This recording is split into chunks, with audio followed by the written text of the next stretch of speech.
Hi, I'm Lisa Entwistle, founder of Wellthy Living and host of Wellthy Living radio show.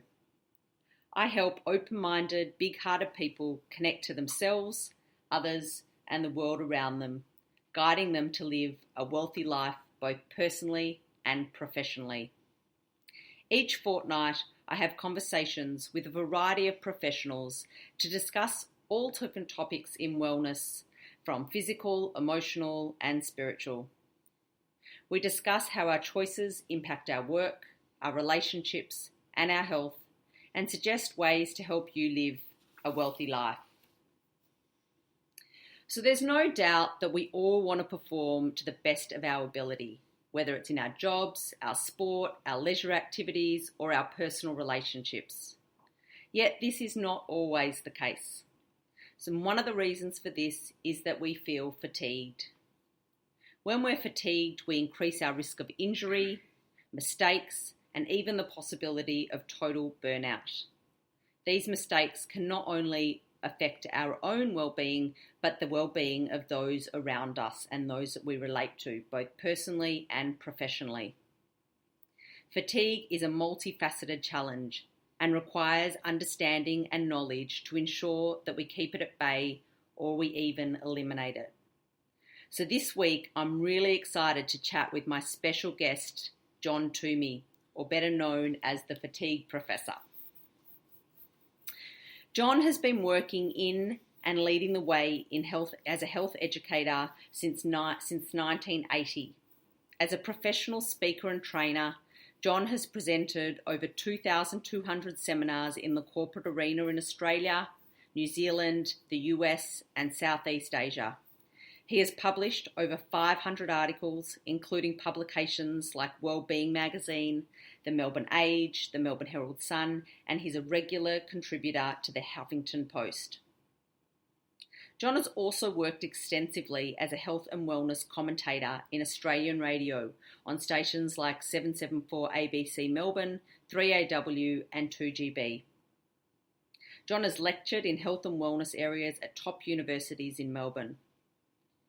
In 2013, he was asked to address a fatigue and culture problem for a Queensland mining services company. So, researching all the official guidelines on fatigue, he was really stunned by what wasn't said. It seemed that fatigue was being blamed on poor or inadequate sleep. So, taking his wealth of knowledge from years of conditioning athletes and in the corporate arena, he created his now world-renowned fatigue prevention program.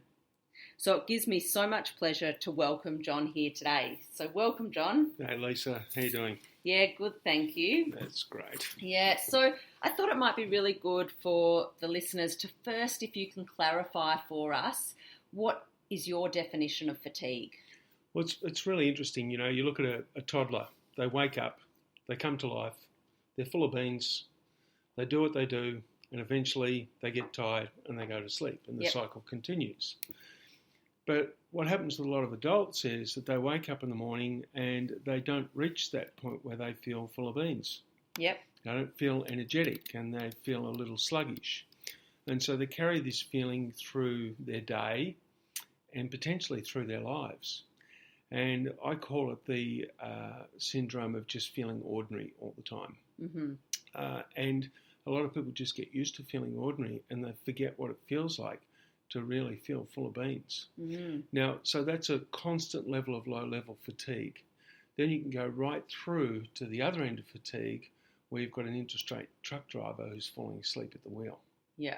You know? Not good. Or somebody who's operating a dangerous piece of equipment who's drowsy and dozing, or somebody who's handling big financial transactions who's drowsy and dozing, you know, and mistakes get made, and when that happens, disaster can follow. Yeah. Yeah.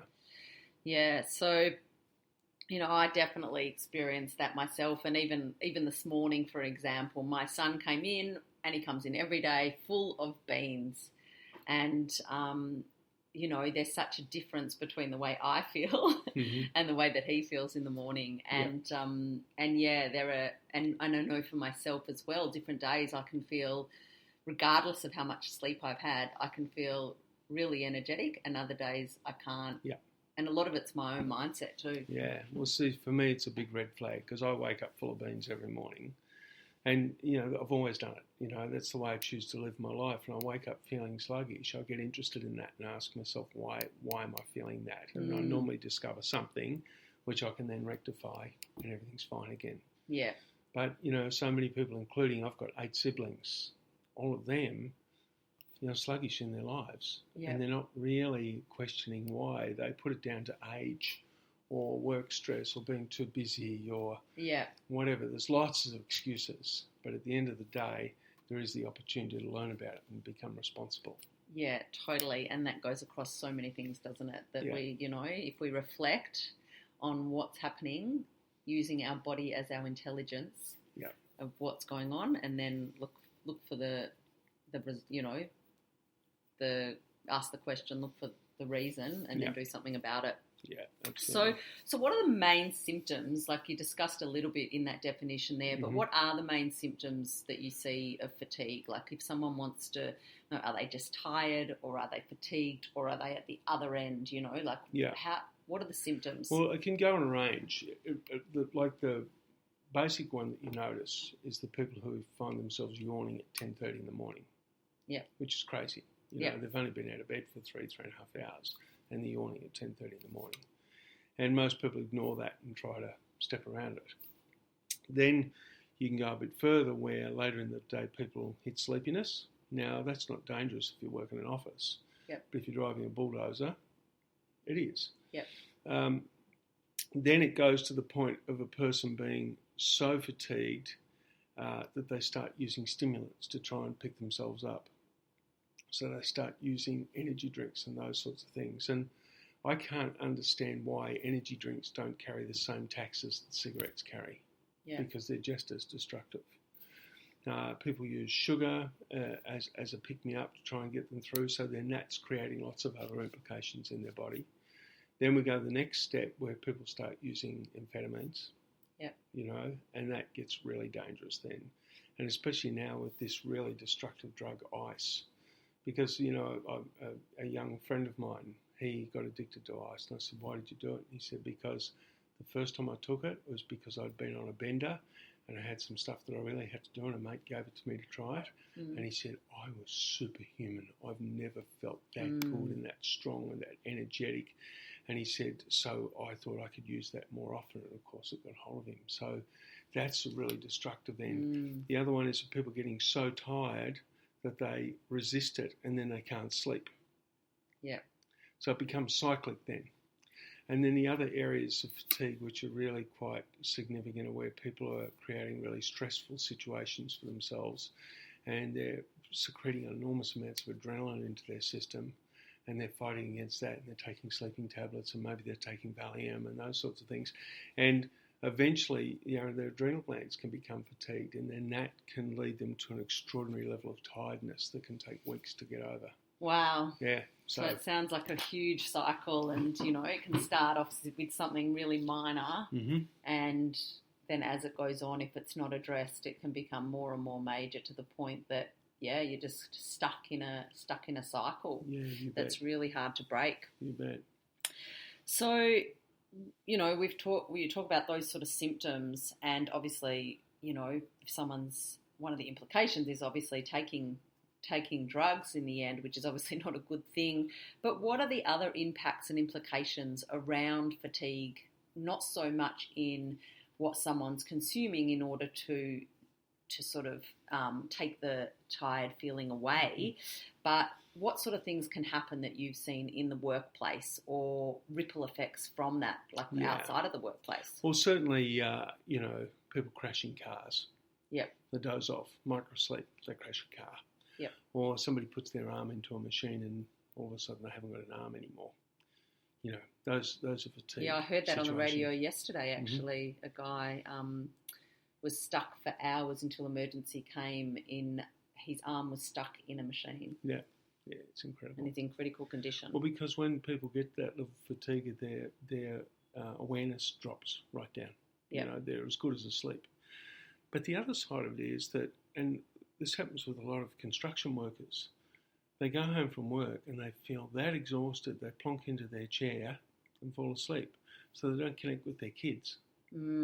So or their partner. Yeah, exactly. And that was my next point. But like with the kids, instead of dad being the one who goes out, or mum, because his mum's working construction industry as well, instead of them coming home and engaging with the kids and taking them out and being part of the local footy club or netball team or whatever, they just crash and burn and the kids are left to their own devices, Literally devices. Devices, absolutely. And see how we've created that. And but then also this thing of, couples going to bed and just falling asleep, and then there's no intimacy, and then that builds a resentment in the relationship and a disconnection. Definitely. And then all sorts of the wheels can really fall off then. That's right. And the other end of that as well is snoring and sleep apnea. That's such a misunderstood area.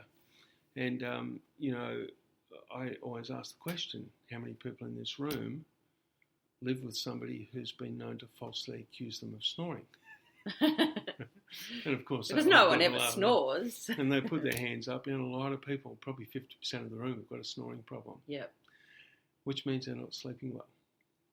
Interesting, because they probably feel that they're sleeping brilliantly because they don't even know that they're snoring. That's right. It's amazing. And, there's an old Russian doctor years ago who did some work on this. And I know we're stepping into a solution area here, but it's pretty crucial. Because if you've got a snorer, it means their partner probably doesn't sleep that well either. Oh, 100%. And then there's conflict in the relationship and resentment. And I mean, every now and then I'll go away with work and I'll share a room with somebody who's a snorer. And I lie there and I think, wow, how could somebody put up with this every night? Oh, totally. I couldn't. No, and it's, but anyway, this old Russian doctor years ago, 80 years ago, worked out what was creating all this, and he developed a breathing technique to repair these conditions. Because snoring and sleep apnea, like asthma, are conditions that arise from mouth breathing. Yes. And you end up blowing off too much carbon dioxide, which then changes all of your breathing mechanics. Yep. And things start to happen, abnormalities in breathing. And so this old Dr. Buteyko created this breathing technique where you can relearn to breathe. Now, It's hard work. I did it myself. I was a chronic asthmatic, like really bad asthmatic. And I heard about it when I was about 37, and it took me till I was 42 to give it a crack, And I did, and it took 2 weeks, and, I'm 58 now, and I haven't wheezed a breath since I was 42. How long did you say it took you? 2 weeks. 2 weeks? That's not 2 long. weeks. But the first 2 days, it was the hardest thing I've ever done. Yeah, easy 20 to minutes give up. morning, 20 minutes at night. It was such hard work, and it was frightening, Yeah. changing the way you breathe. But, I've got countless stories of construction workers who have taken it on and they've cured their snoring and their sleep apnea. It's the Buteyko method, Buteyko. And there's Buteyko practitioners all over Australia, and the poor things are Buteyko. And the poor things, they hardly make a good living because the Asthma Foundation keeps saying, no, it doesn't work, there's no evidence. Oh. Well, there's so much evidence. But, they've got sponsors that are pretty opposed to that. Yeah. But, they should be the wealthiest professionals in Australia because, boy, their service is needed. Yeah. I know some people who, I don't know if it's this method, but they've definitely done breathwork training, both as practitioners, and I know people that have done breathwork courses, and they just say it's life-changing. Yeah, you bet. Yeah, and I know that even personally, I know that I need to do one because I'm quite a mouth breather, and that's kind of like a more of a structural issue. But part of Buteyko is you have to tape your mouth up at night. Oh, I couldn't do that. And when I first did that, I went to bed and my partner looked at me and she said, your eyes are like poached eggs. And I said, yeah, I'm frightened. Yeah, I couldn't do that. I felt frightened, but I hung in there with it, and I'm so glad I did. I had one young guy come up to me. Oh my God, I'd get severe anxiety. One young guy came up to me at a seminar and he said, hi John, how are you? And I said, I'm good. And he said, you don't remember me, do you? And I said, I don't. I said, where did I meet? And he said, 18 months ago I came to one of your seminars and I come and told you about my life falling apart. He was 30, grossly overweight. His wife hated him because he had terrible sleep apnea. She used to sleep down the other end of the house and he still kept her awake at night. and she wanted to leave the marriage and take the 2 kids. And he was here, totally vulnerable, devastated. I told him about the takeover, and here he was standing in front of me, and he said, I went straight back to my office and went on the internet, found a practitioner, rang, and had my first appointment that night. And he said, you lied to me. And I said, why did I lie to you? And he said, you'd said it would take 14 days. It took 12. Wow. And he said, I started sleeping normally. I woke up refreshed. I started exercising again. I felt good. I've lost 32 kilograms. And he said, my wife and I are back in love, and we're expecting our 3rd child. Oh, what a great story. Yeah, it's pretty cool, huh? That's awesome. So he took it on, Oh, amazing. Wow. I'm sure we could, that's incredible. So obviously that's one of the impact things, the way that you breathe and then the effect that it has, rippling out onto your relationships and onto your own well-being and how you're feeling. And then obviously if you're not feeling good, that also has a flow-on effect. Yeah. But what other things do you see more that it's impacting? Obviously, cutting your arms and, the injury-related stuff with the construction industry. But what about other industries that aren't as obvious? Yeah. Well, I think one of the things that really happens is alcohol consumption goes up because people start self-medicating to try and sleep. Yep. And the problem with drinking alcohol in the evenings? It takes out your first cycle of REM sleep. So you miss your first cycle of REM sleep, so it kills the quality of your sleep. So that's a big one. But what I find in people in office situations, whether it be real estate, banking, finance, legal, whatever, they've got massive workloads. The workloads and the demands on them are extraordinary. We don't think about it. For example, a lawyer, I had a conversation with a partner in a law firm 22 years ago, and he said it's all changed. And I said, why? And he said, because people used to write us a letter telling us what they wanted. Yep. Within a few days, we would write back saying, thank you for your instructions. We'll be back to you within a week. Yep. And then we would look at it and we would write back to them. He said, now people fax the instructions in and they're on the phone before it's come off the fax wanting to know what we're going to do about it. Wow. Pressure. Now, we've gone way beyond the fax, right? So it's constant load. So these people have got constant demand for work. And for example, the accounting firm and law firms, they've got to justify what they do every 6 minutes. Yes. So imagine the stress of trying to adhere to that when all your body wants to do is curl up in the fetal position under the desk and go to sleep. That's high pressure. So that's where you find those professionals starting to use amphetamines and starting to drink too much coffee. And then at the end of the day, drinking alcohol to calm themselves down, And that goes through a catastrophic cycle then. And they stop exercising, start putting on weight. Next thing you know, they've got a cancer diagnosis or they've got heart disease or, the whole lot just goes out the window. Massive. So that's like the office worker or the ones that are in, high pressure jobs with the office workers. They're getting, the implications and the impact seems to be that they're self-medicating, I suppose, whether it be with drugs, caffeine, alcohol, or otherwise. Yeah. And obviously it can also have an effect on their quality of work, mistakes, those sort of things. And then there's more stress comes in because they've made a mistake and they've got to be accountable and all those sort of things. You bet. So what about, that's like the office area. What about something which comes to mind for me, which is an obvious area where there is a lot of burnout, and that's the whole healthcare profession. Because like, I suppose with construction, safety is a massive issue there. Yeah, you bet. So not only, it sounds to me like healthcare is an area where they've got the double lot. They've got the pressure and the stress of the workload, especially even GPs. It's like a conveyor belt now, like in, out, in, out, in, out. Yeah. And, when they make a mistake, it's not just a mistake that is affecting the bottom line of a company, which can be really stressful too, but it's actually could be someone's life. Well, here's a brutal bottom line of that. I go to an event every year called the Global Wellness Summit. It's an invitation-only event for wellness thought leaders from all around the world. Yeah, There's about 500 of us, right? And and I get to sit down and eat lunch with some of the most extraordinary people on the planet. Yeah. And sit in their seminars and listen to them and then talk with them after and share ideas. And last year, Professor Richard Carmona, who was the 17th Surgeon General of the United States, presented. And he said that the US spend 19% of GDP on healthcare, and 75% of that is spent on preventable disease. Wow. And he said, you know, people can say what they like about genetics. He said, but cancer and heart disease and diabetes are lifestyle diseases. Mm. People give them to themselves by the way they live.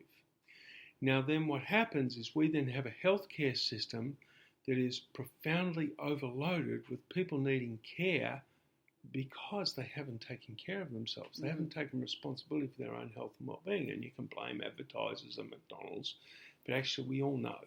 We all do know, you know. But so what then happens is that you've got staff, you know, the cost of running the healthcare system is outrageous. And so there's this constant pressure on staff numbers, shift lengths, the whole works. And I've spoken at length with nurses who work in emergency departments who do shift work, and the pressure and the demands they get from families and the emotional abuse, and like it's full on. Yeah, you know? yeah. And because of all that, most people don't know this statistic, but deaths by medical negligence, you know, mistakes in the medical system, whether it be wrong drug, too much of the wrong drug, surgical mistakes, infections, all that sort of thing, in Australia every year is over 40,000 people. Wow. It's the third biggest cause of premature death. Yeah. And so then that's like the major implication, obviously, on the patient and then the patient's family. Mm-hmm.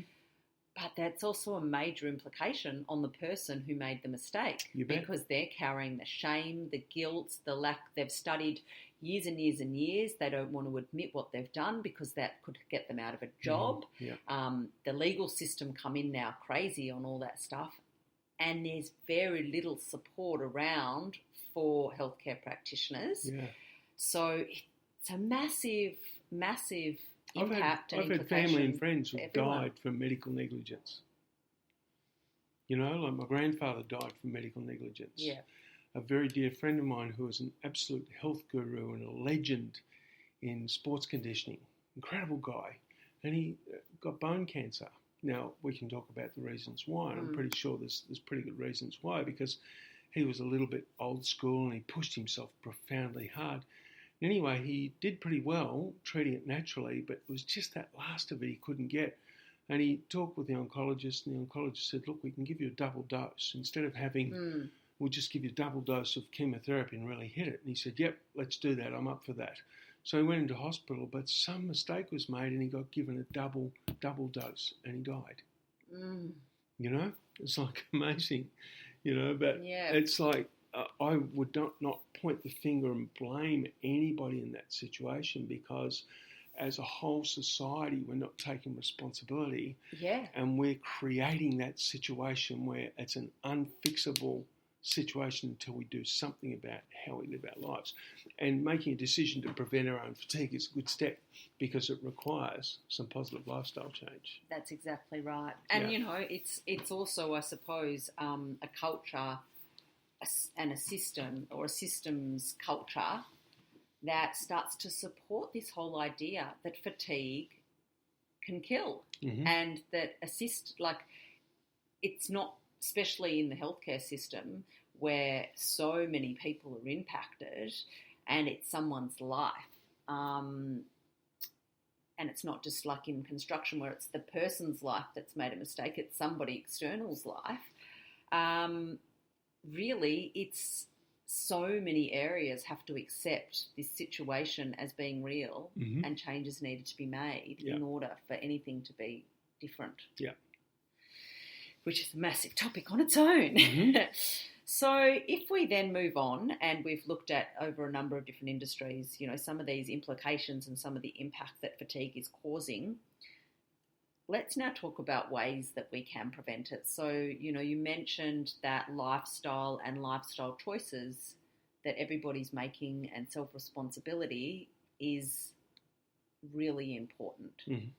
So the obvious area, like I pointed out in your intro, that you saw that was being written about was sleep or sleep deprivation causing fatigue. And there's no doubt about it that I'm sure that is one area that has an impact. Yeah. But if we look at other areas that are having an impact, because that's kind of the obvious one, and I'm sure a lot of the listeners, it's not, brain scientists to go, all right, you need a good night's sleep. Mm-hmm. And obviously we've discussed the sleep apnea and the snoring that can affect that. But what are the other areas and the other lifestyle areas and wellness areas that can be addressed to reduce your fatigue levels? Firstly, from a physiological level, it's all about oxygen. Yep. You get oxygen to your cells, they then easily metabolize glucose and they provide energy, so your body can do what it needs to do. So what is it that stops oxygen getting to the cells? Well, the first one that's really interesting, and most people, they have a huge aha moment. Why is the person yawns at 10:30 in the morning? Because they're thirsty. Well, that's the thing, but see, it's like people have lost their thirst reflex because we're constantly wetting our mouths at things that don't hydrate us very well, like milky coffees and those sorts of things. Yeah. But see, during the day, one of the key functions the blood serves is to remove heat from the core of your body. Your body's generating enormous amounts of heat all the time. Yeah.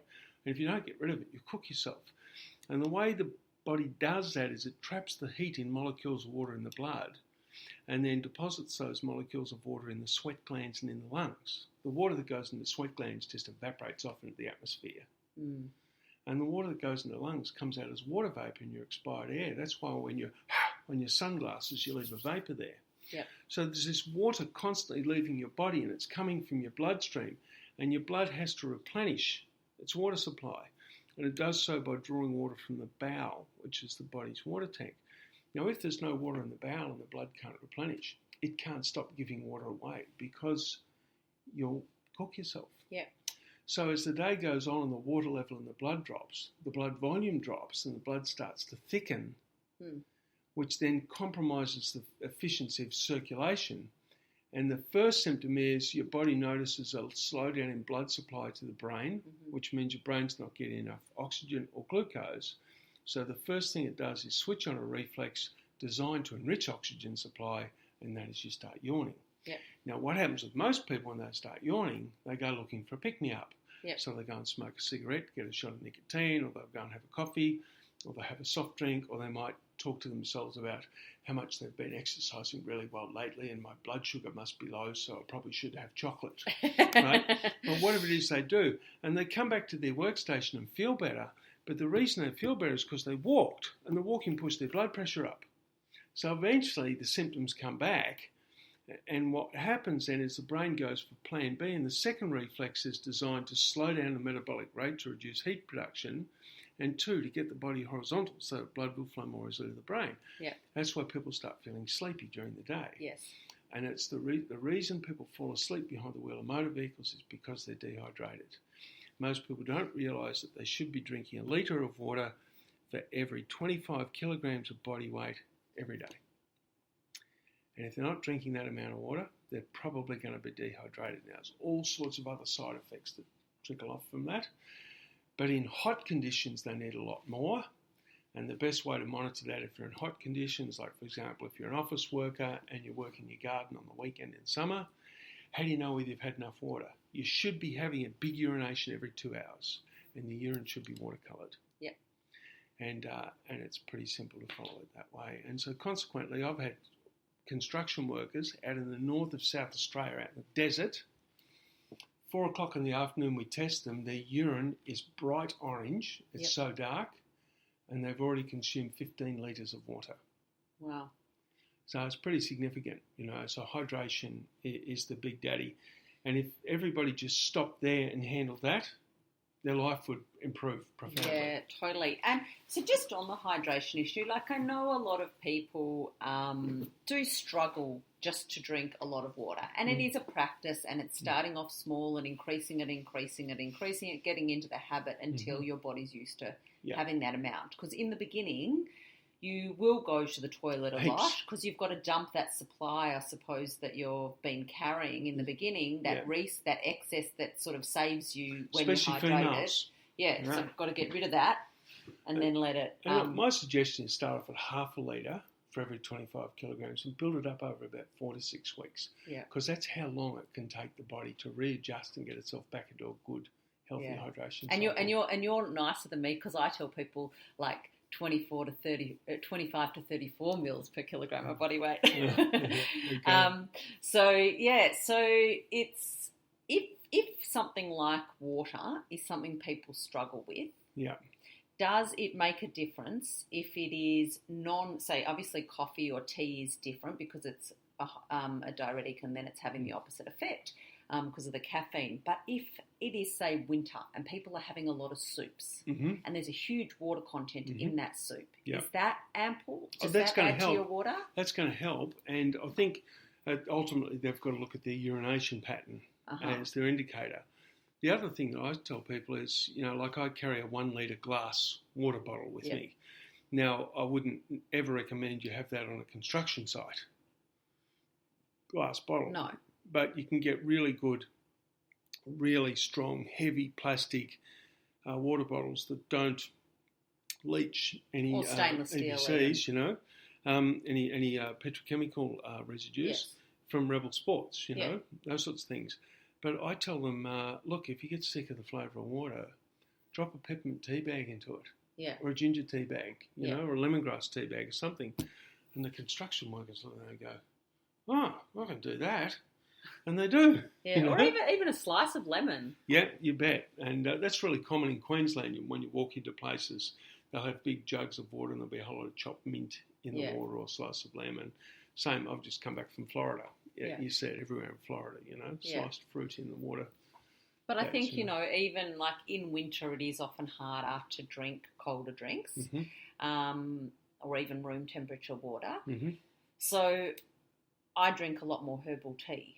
So it's kind of the same thing, replaces water. And I think that that's important for people to know that drinking a glass of herbal tea is equivalent to drinking your water. So it's just fluid as long as it doesn't have the caffeine content, which has the opposite effect of hydration. I tell them no soft drink flavoured water. Oh, yeah, that too. No coffee flavoured water and no beer flavoured water. Yeah. I'm sure they don't like to hear the no beer flavoured water. Oh, they're funny. Yeah. But what's really encouraging though, Lisa, is that I've found that with men in construction industry, mining industry, wherever I've done this, if you support them to understand what's going on, they just grab it with both hands. That's right. They really, because they like to know. They don't like being told what to do. But if you help them to understand something and it makes rational, logical sense to them, they just run with it. Yeah, it's very cool. And they start holding each other accountable, which is really cool. Yeah, that's great. So we've got the hydration and that's the oxygenation sort of stuff as well there. So what about other parts of the body that can affect, and lifestyle things that we do to our bodies and choices that we make that can affect our fatigue levels? Okay, so if we can take a little sideways step to explain something. Sure. At the 2015 Global Wellness Summit, there was a huge amount of excitement because there's a new paradigm being created for human health. And on the last day, Deepak Chopra got up on stage and he took us through it. I think I listened to this talk. You might have. And it was pretty incredible. And there's 3 levels in this paradigm: genome, microbiome, epigenome. Yeah. And basically, in any human body, there's about 100 trillion cells. But less than a tenth of those cells are human cells. That's the genome. See, bacterial cells outnumber human cells by 10 to 1 in our bodies. Wow. 10 to 1. They're much smaller. But the human cells is all the genetic material that makes up our skin, bones, muscles, organs, hair, connective tissue, nervous system, the whole lot, blood, The rest of the cells, the microbiome, is all bacteria, hopefully good quality, friendly, aerobic bacteria. And you see, the genome, your whole body is covered in bacteria. That's why I have hair on our arms, so we can colonise bacteria. It's why we have more concentrated hair in certain parts of our body so we can colonise more bacteria. And you see, your lung cavity is part of the external surface of your body. It's teeming with bacteria. Your gastrointestinal tract is part of the external surface of your body. It's teeming with bacteria, right? And so when the microbiome is fully flourishing and thriving to its peak, it creates like a beautiful cocoon around the genome. And the genome can't get sick. And it functions at its optimum, fully energetic and fully alive. But we've spent the last 100 years doing everything we can to beat the hell out of the microbiome because we didn't understand it. We thought it was just germs. Yeah. You know, germs that do funky stuff in terms of breaking down food, but whatever else, you know. Yeah. But when we look at that and we start to see how people's microbiomes have been compromised, number one, antibiotics. Now, we're at a point in time in this society, we don't need antibiotics anymore.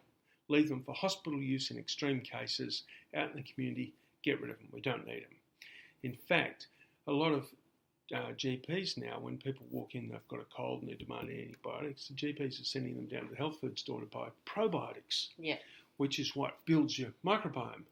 And it's so cool because now pharmacies are advertising probiotics. You could never get a probiotic at a pharmacy 10 years ago. So that's really cool. You also notice fermented foods like Korean kimchi, kombucha soft drink, all those really high probiotic foods really coming into the market. I've got construction workers all over Australia brewing their own kombucha. Amazing. It's really cool. State manager of one of the big construction firms rang me up one day and he said, you got a minute? I said, yep. And he said, I just come back from Townsville. I said, oh, good. How's Townsville? And he goes, good, but I need to tell you what happened up there on the weekend. I said, what happened up in Townsville on the weekend? Thinking something bad had happened. He said, all the blokes on Saturday afternoon went to a kombucha making workshop. And I said, that's priceless. And he goes, no, you don't get it. And I said, what do you mean? And he goes, it's effing Townsville. That doesn't happen in Townsville. Oh, my God. And not only does it happen in Townsville, it definitely doesn't happen generally around a whole lot of construction blokes. Yeah, amazing. I did some work for a big steel production company, and the safety manager rang me and she said, some of the guys in the factory are brewing their own kombucha and bringing it to work. It's like, yes, that's what we need. So really helping the microbiome thrive is just extraordinary. And you see, when your body's pH is very sensitive. The pH of your arterial blood is 7.4. Your venous blood, 7.35. If the pH of your blood dropped down below about 7.3, you'd die. So it's very sensitive. And you see, your microbiome needs a really nice pH. Like a pH with a balance, in a swimming pool with a balanced pH is healthy water, right? But see, Coca-Cola or all soft drink causes profound levels of acidity in the body. And then what that means is that anaerobic life forms like yeast infections and anaerobic bacteria and viruses start thriving in your body and your microbiome starts to die. See, there was one study I looked at that took 45-litre tank of water. They set the pH of the water to 7.4, poured in a single glass of soft drink, gave it a stir, let it settle and remeasured the pH, and the pH had gone from 7.4 to 4.6. Wow. There's no such thing as healthy soft drink. No. And see, I will stick my neck out here and say right now, one of the biggest causes of ill health and fatigue in our society is soft drink. Wow. Yep. And soft drinks. So let's put taxes on that too. Well, they should carry the same taxes as cigarettes do. And Mexico, they're really worried about the obesity growing in that society. So they slapped a tax on soft drinks and their obesity rates went down. Well, I think that the other issue is that there's, I suppose, in the media, this whole idea of sugar being a problem has really risen in the media over the last few years. So people are now aware sugar being a problem and therefore soft drinks being a problem. And I mean, for many years, the industry has combated that with even worse, which is the artificial sweetener, which is it's worse, by the way. That's right, a bigger problem. But another thing that I'm seeing, and I see this because of my own children who want it, is the so-called waters that are just being flavoured. And so I'm wondering, what's your take on that? Is that better than soft drinks? Is that just as bad? Is it, because they're marketed pretty well. Yeah, no. Look, I reckon that the way to do it is, number one, to have a really, really good water filtration system at home. And there's a fantastic company in Queensland called Zazen, Z-A-Z-E-N, and they are a social business, and they put water units in schools. And I've got one of their water units. They're brilliant. And then what you then do is learn how to make your own kombucha and get your kids involved in it. And you can make amazing flavours. Like my raspberry kombucha rocks. Yeah. Like I'll have to try it because I'm not a big kombucha fan. Yeah. And I've had really good homemade kombucha, but there's something about the off taste in it that I struggle with. Yeah, so a good kombucha, you won't get that. Yeah. And it's my raspberry kombucha is really fizzy. It's fizzy. Really fizzy. Like a good kombucha should be very fizzy, like normal soft drink. Yeah. Unfortunately, the kombucha you buy in store bought is terrible. Yeah. But still, so that's something you can do at home. But you're going out and the fridges are all there when you're getting petrol or at the supermarket or wherever, and you're saying no to the soft drink and no to possibly some of the juices because they've got as much sugar as the soft drink. Mm-hmm. And they go, well, what about the flavoured water? Yeah. See, I would then go back to Caroline McLean, who was a parenting coach who I went to when my kids were born, because I thought, I'm not going to parent the way my dad did. I need to learn how to parent. Yeah. And she had some great tips. And the one that relates to that is preparing your kids before you go out and making agreements with them. Yeah. So now when we go out, we're not going to be buying any soft drink, and you're going to see stuff that you want. We're actually not going to be buying it, and it would be really cool if you don't ask me. Now, if you want to take some water or some homemade kombucha with you so you've got a drink, that's fine. You can do that.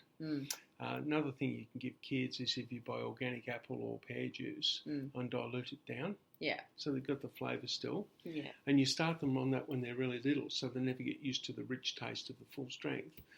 And then just say to them, and create the agreement with them. And so that when they ask, you can just look to them instead of saying no, which creates a competition, is just say, do you remember our agreement? Yeah. And that works. I mean, because what we don't realise is that while kids mightn't have the articulation and the language that we have, they're as smart as us. Oh, no, they're smarter. And they know. They know. And, and it's pretty cool. Yeah. So that's so we've addressed when we're looking at some of the ways to prevent this fatigue, we've addressed the hydration issue. We've looked at the pH balance within our guts and obviously the drinks that we're having that are causing the change in the pH balance and causing the fatigue. Yeah. And one of the offshoots of that is yeast infections. Yes. Because, man, yeast infections can leave a person feeling really drained and really tired. Yeah. And that comes from sugar, comes from eating too much processed grains, drinking too much alcohol, but it can also be created by a lot of emotional stress. Yeah, massive. And all those things are things that we can control if we decide we want to, Yeah. That's the challenge. Yeah. So I suppose I've seen electron microscope pictures of yeast plants growing in people's bowel that are so significant that they've plunged roots through the walls of the bowel to anchor themselves in. Like, really, they've just taken over the environment. And so removing that takes a lot of work.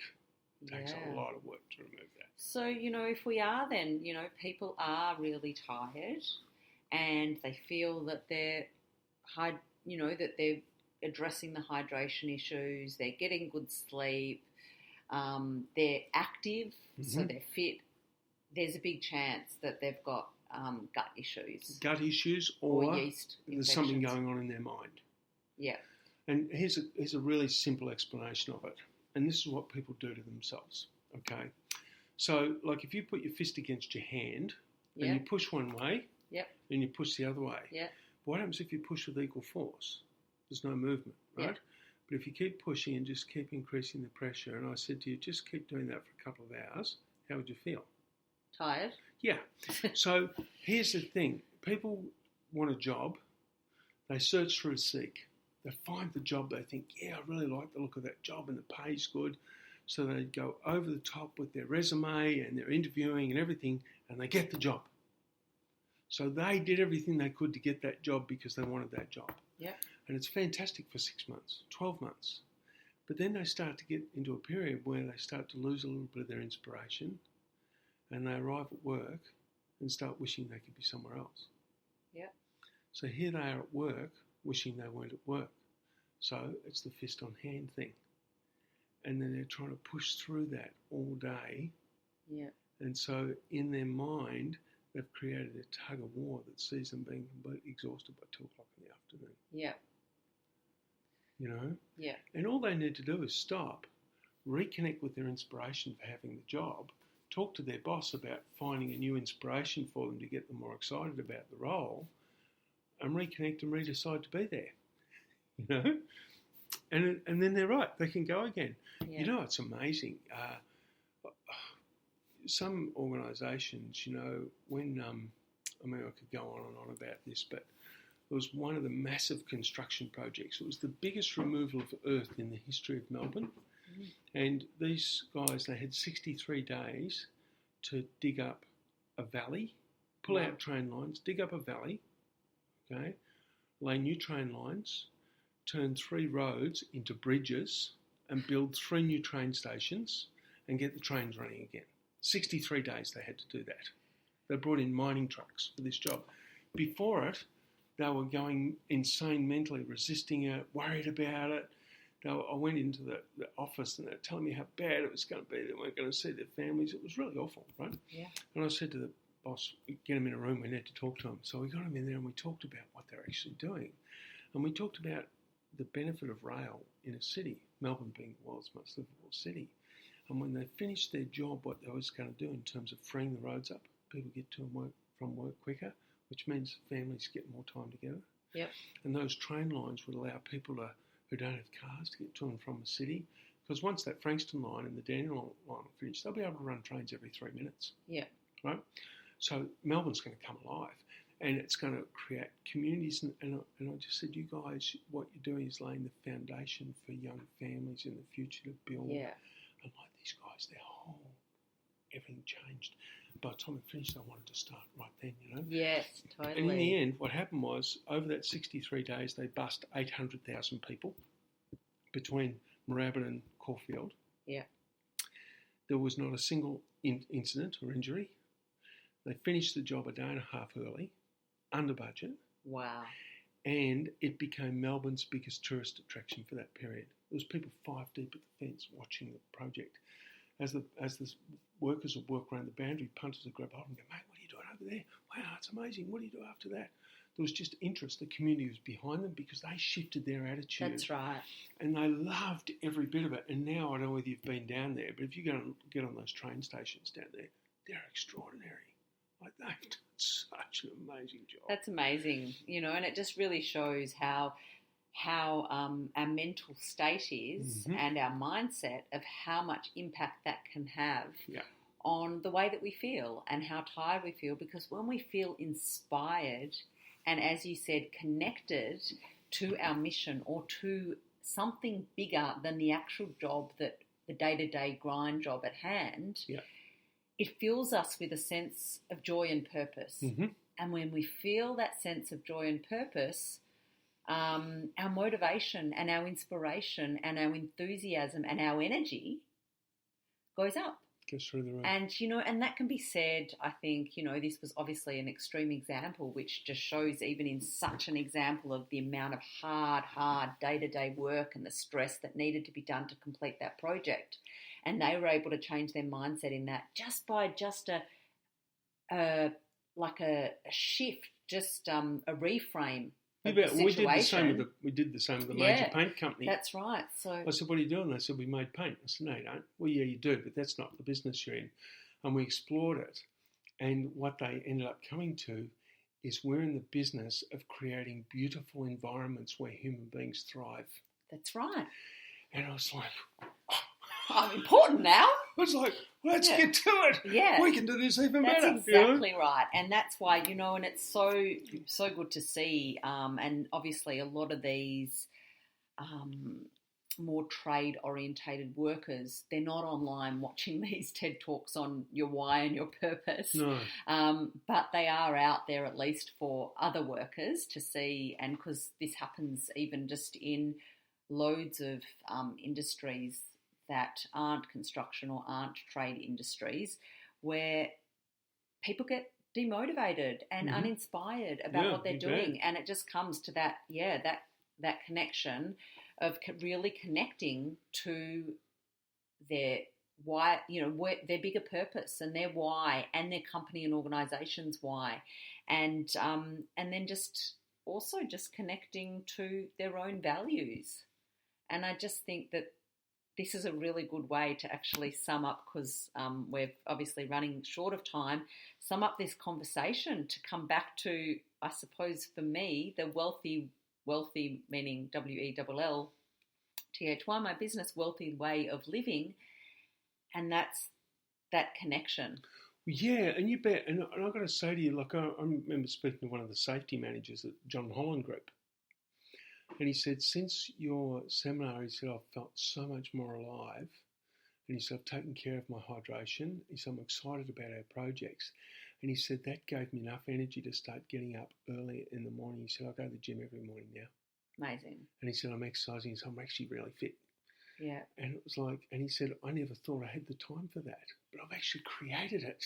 Yep. He said, my life is so much more full and complete. And he said, I feel really good about myself. Yeah, totally. As I say, always, connection is medicine. Well, and I think this is the mental health thing, I think there's so much mental health problems because people are bored, they're not inspired, and so they're starting to do things in their life like gambling too much, or whatever, which poor important, decisions, that they poor don't choices. feel good about themselves, and they start to dislike themselves. That's right.